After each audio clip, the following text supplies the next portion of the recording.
I'm with Paul Simmonds, who's the Global IS Integrated Assurance Director for Astra Zeneca in the UK. And Paul is just going to give us his perspective on how you and what qualities you need to have to be a manager of teams of security, such as a role as his or a CISO. So Paul. Yes, well, I suppose this is the question that everyone's been asking for a long time. And I suppose that there are a number of key attributes and a number of technical qualifications. I suppose the key attributes I think I found in all good security people during my 15, 20 years in security is you need to be skeptical. You need to be a natural cynic when you look at stuff. And I suppose that's number one. If you don't have that mindset, you won't make a good security person.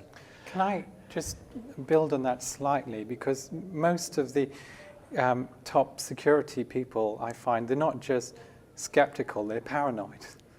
I wouldn't go quite that far. I think probably a healthy paranoia, right. Maybe. Okay. But certainly you do need to be skeptical. You need also, my experience is, to ground that with a good sort of business pragmatism. It's not about technology for technology's sake.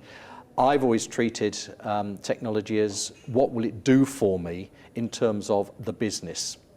And ultimately, security is about risk. And it's what level of risk the business is prepared to accept, and therefore what level your job as a CISO is to translate that business risk and business acceptability into the technology trade-off between pure security, where everything is locked down, and being able to use it for business. And it's making that judgment. And too often with security people start off being very black and white.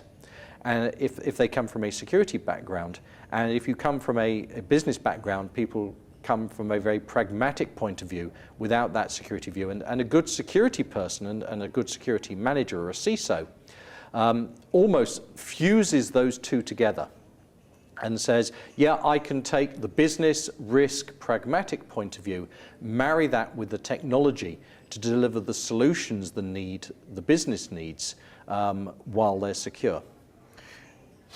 If you have a great grounding in technology and you actually have the ambition to want to be a CISO, how can you get that business component into your makeup? What things can you do? What projects can you look at? I think it's one of those things. You either need to come from a background where you've done more than just security. So pure security is great if all you want to do is configure firewalls for the rest of your life. If you want to do more than that, you need to work with the business. You need to work in the business. You need to work in different businesses. I had a career doing many various things. From commercial radio through to nuclear fusion research, through to working in the North Sea, before I got into security.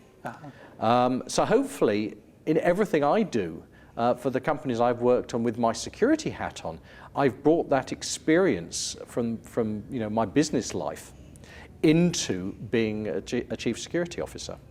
So you would recommend people who have these ambitions to either in their own personal life try and work in some aspect of business, or go and approach their own current CISOs or CEOs and ask where they can play a part in the business? Would that help? Yeah, I mean, hopefully if you're working in an enlightened company like mine is, then, as part of that discussion you have with your line manager to say, well, where do you want your career to go in this company?